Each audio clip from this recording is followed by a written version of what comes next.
নমস্কার বন্ধুরা, মিলি ছোটো কুকিং মেডিতে চ্যানেলে সবাইকে স্বাগত। বন্ধুরা, সুজি দিয়ে দারুণ স্বাদের রেসিপি বানাবো। তো এটা সকাল সন্ধে ব্রেকফাস্টে যে কোনো সময়ে কিন্তু ভালো লাগবে খেতে, আর পেটও ভরে থাকবে।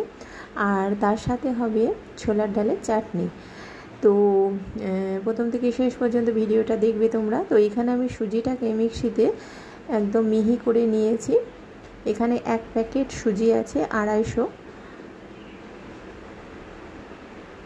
আর এখানে 200-র মতো দই আছে, টক দই আছে। তো এই দইটা দিয়ে সুজিটাকে মেখে নেব, একটা ব্যাটার তৈরি করে নেব। খুব পাতলাও হবে না, খুব মোটাও হবে না ব্যাটারটা, যেহেতু সুজি অনেকটাই জল টানে। তো ভালো করে এটাকে মিক্স করতে হবে। যদি জল লাগে তাহলে অল্প পরিমাণে জল দেবো। জল তো লাগবে, সুজিতে ভালোই জল টানে।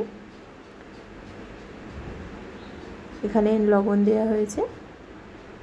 এখানে কড়াই বসিয়ে দিয়েছি, ছোলার ডালের চাটনিটা বানিয়ে নেব। তো এখানে ছোলার ডালটাকে তেলের মধ্যে হালকা নাড়াচাড়া করে নেব।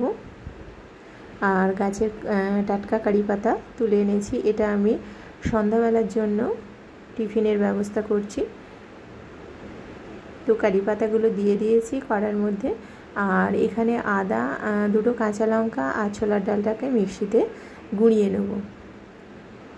এরপরে কারি পাতা, একটু জিরে, একটু সর্ষে আর শুকনো লঙ্কা ফোড়ন দিয়েছি।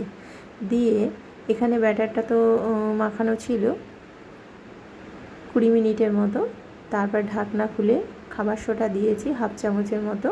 আর এখানে কারি পাতা, সর্ষে আর শুকনো লঙ্কা আর অল্প পরিমাণে জিরে একটু সর্ষের তেলের সঙ্গে ভেজে নিয়েছি। সেই ভাজা মশলাটা একটু দিয়ে দিচ্ছি ব্যাটারের মধ্যে।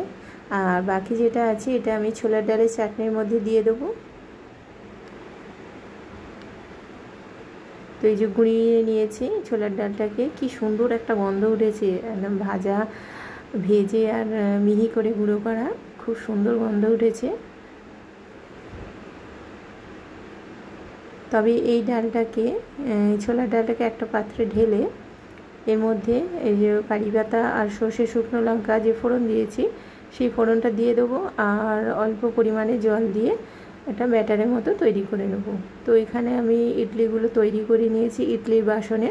তোমাদের যদি এই বাসন না থাকে তাহলে একটা কড়াইয়ের মধ্যে জল দিয়ে একটা থালা বসিয়ে, থালার মধ্যে ছোট ছোট বাটির মধ্যে একটু একটু করে 1 হাতা করে ইডলির যে এটা মিক্সড ব্যাটারটা একটু একটু করে দিয়ে গোল গোল করে ইডলির মতো তৈরি করে নিতে পারো। বা কড়াইয়ের মধ্যে একটু জল দিয়ে একটা স্ট্যান্ড বসিয়ে তার উপরে একটা থালা বসিয়ে বাটি বসিয়ে ঢাকা দিয়ে করে নিতে পারো। তো এখানে আমি কড়াইয়ের মধ্যে একটু সর্ষের তেল আর একটু ভাজা মশলা, ধনে, মৌরি, জিরে, শুকনো লঙ্কা, এলাচ, লবঙ্গ, দারুচিনি, সেই মশলা একটু ভাজা। তো গুঁড়ো, একটু গরম মশলার গুঁড়ো, ধনে গুঁড়ো, জিরে গুঁড়ো, একটু হলুদ গুঁড়ো, একটু গুঁড়ো লঙ্কা, তো একটু ভেজে নিয়েছি তেলের মধ্যে, একটু জল দিয়ে ভেজে ব্যাটারের মধ্যে, ছোলার ডালের যে ব্যাটার সেই ব্যাটারের মধ্যে দিয়ে দিয়েছি। খুবই টেস্টি হবে। তৈরি হয়ে গেছে ইডলি আর ছোলার ডালের